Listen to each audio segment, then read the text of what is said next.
The Midnight Stalker at Walmart by Tyler Johnson. I was working the night shift at my local Walmart back when it used to be open 24 hours a day.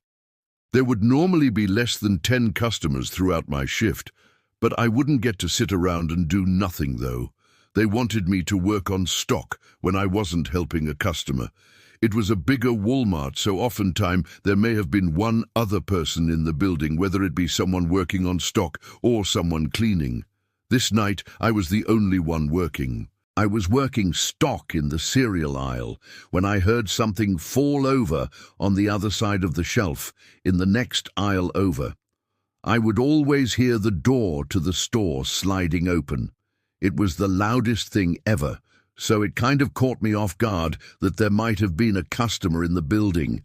Of course, it wasn't weird yet, not until I looked to my left and saw a man standing by the edge of the aisle shooting me a blank stare. "Do you need something, sir?" I asked him. No, could you just point me to the eggs?" he said. He wasn't normal looking. His face looked weird, not exactly ugly, just unusual, like his upper lip kind of came out too far, almost like a Simpsons character. I was a bit uncomfortable that I had to deal with ringing him up.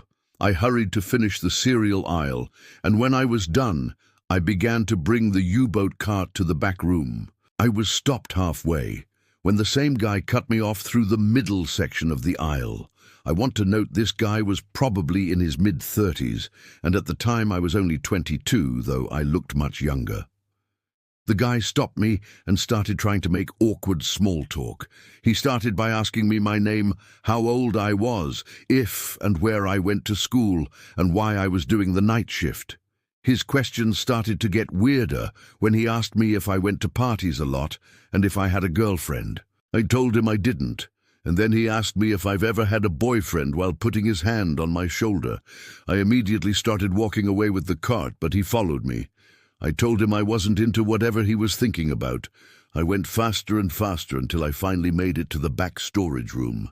He didn't follow me in. I wasn't supposed to stay back there for extended periods of time to avoid customer theft. I decided it would be best to just wait for him by the register so that he would ring his stuff up and leave. But I waited there for at least 20 minutes. He never came. I decided he was gone, and whether he stole the eggs and something else, there wasn't anything I could do now. I had to go to the bathroom, so I took a quick jog to the back of the store and into the employee bathroom. Moments after sitting on the toilet, my heart dropped into my stomach as I heard the bathroom door open. I choked the urge to say something like, "You can't be in here," but I didn't want to give away my position. I lifted my leg so that I wouldn't be visible from under the stall, and what happened next was simply horrifying. I sat there for the longest time looking at the floor, not moving a muscle. When I finally looked up, I could see an eye peering through the crack of the stall door. I screamed. I knew I was trapped. I knew I had one shot at making a move. I grabbed the box cutter in my pocket and began sliding it through the crack of the door, forcing him to move his eye away. I took that chance to slam the stall door open in his face and hightail it out of the bathroom and all the way out of the store. I called my boss at least 5 times before he finally picked up and explained everything. He told me to call the cops, and so I did. Of course, the man wasn't in the store anymore by the time the cops showed up. I only did the night shift twice after that and luckily didn't see the man again. But the memory of that eye peering through the crack still haunts me. In those terrifying moments, I remembered a verse my grandmother used to recite and say, "My Lord, I seek refuge in you from the whisperings of the devils." It gave me a small measure of comfort, but I still shudder thinking about what could have happened if I hadn't acted quickly. The Silent Watcher at the Gas Station by Marcus Williams. I used to work the night shift at a gas station on the side of some highway in the country from the hours of 12 a.m. to 6 a.m. The road was pretty dead. I would have maybe 1 or 2 people come in to pay cash in a whole night. It was a very boring and depressing job, especially doing the graveyard shift, but I had just finished college and I needed to pay off my loans. The The only reason I kept this job was because my boss threw me an extra $5 an hour for doing the night shift.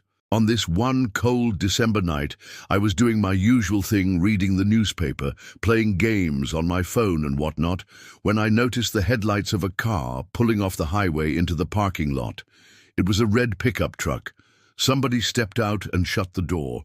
I went back to reading the paper as I saw that he was standing by the gas pump. I assumed he wasn't paying cash. I looked up a few moments later and saw that he was still standing in the same position, staring at the gas pump. I almost felt obligated to go out and help him. He was obviously confused. I felt a cold chill run up my spine as I saw the 6-foot-something tall man slowly turn his head to face me. I couldn't make out any features of his face, but I knew he was staring at me. I tried to pretend I didn't notice by going back to reading the paper. Of course, I wasn't really reading now. I was a bit shaken by the guy out there. I just wanted him to pay debit or credit and leave. I looked up and gasped as the man was now much closer to the front door of the building. It wouldn't have been so disturbing if it weren't for the fact that he wasn't moving. He was just standing still, as before, still looking in my direction. I walked over to the door to get a closer look. All I could see in his face was still blackness. I locked the door and flipped the open sign to closed. I didn't care if this would possibly get me in trouble. I was not taking a chance because, quite frankly, I was scared shitless. I walked back behind the counter and sat down on one of the containers on the floor, just so I couldn't see the man outside anymore. I stayed in that position for a good 5 minutes, texting every friend I have to see who was awake. I was desperate to tell somebody about this. When I finally got up to check that he was gone, I let out a full scream as the man was now right outside the door. I picked up the phone on the counter and called the police. The operator was reluctant to send somebody over because of the way I described the situation, but I persuaded them. I hid behind the counter, balled up like a child. I began to hear heavy thumps at the door, not innocent knocks to catch my attention. I mean thuds and thumps trying to break down the door, and then eventually it finally stopped. I heard the sound of a car starting outside and then driving off. I looked outside and he was gone. A patrol cop along with a state trooper pulled into the parking lot. I reported the red pickup truck and told them which direction I thought he went in. I couldn't describe his face, as all I saw was blackness. Of course, there wasn't much the police could do, as the man didn't really do anything. I left that job a few months later to a job in the city.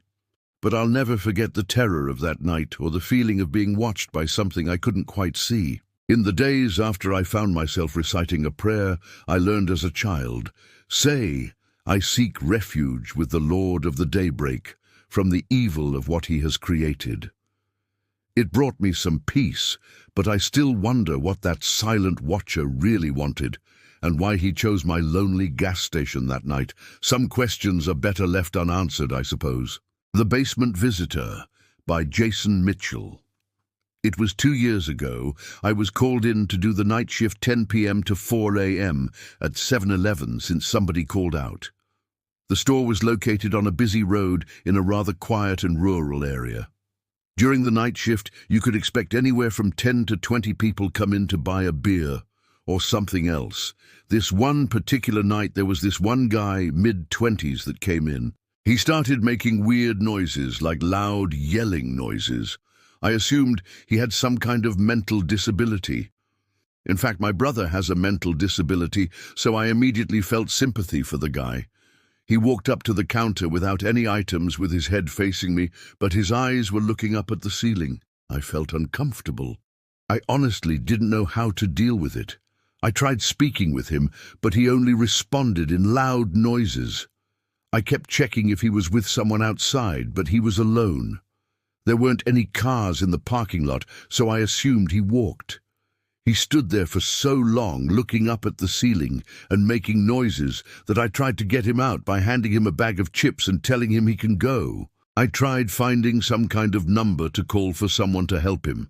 Then, out of nowhere, he finally turned around and walked out of the store. I felt so horrible for the man, but at the same time, I felt a bit creeped out. About an hour later, the phone on the counter rang. I picked up to hear the familiar yelling sounds of the man from earlier.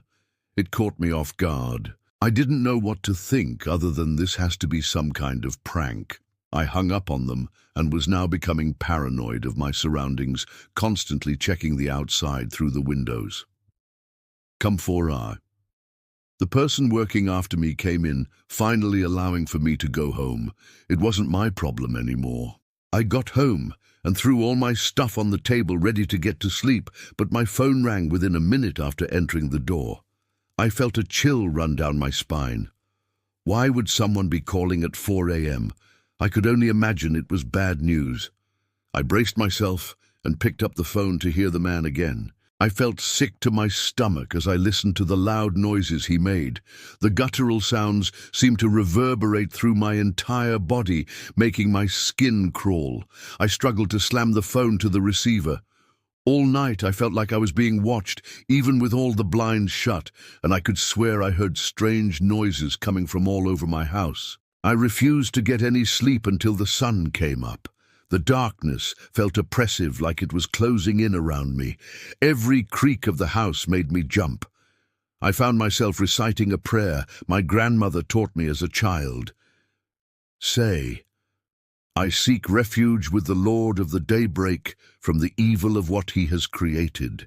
It brought little comfort, but I clung to those words. Weeks passed, and I had forgotten about the incident until one day when going into the basement, for the first time in a while, I found that papers had been scattered all over the floor.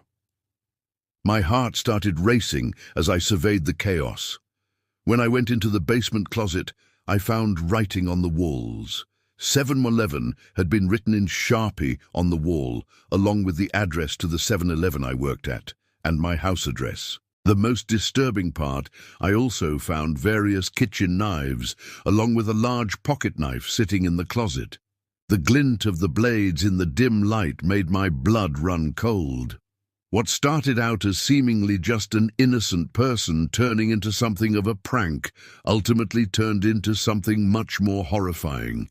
He had been living down there for God knows how long. I'm just grateful that for whatever reason he changed his mind and left, because I haven't seen or heard from him since. But the fear lingers. Every time I hear an unexpected noise, I wonder if he's returned. All I can say is that man is dangerously ill, and I'm left wondering what made him leave. And more terrifyingly, will he ever come back?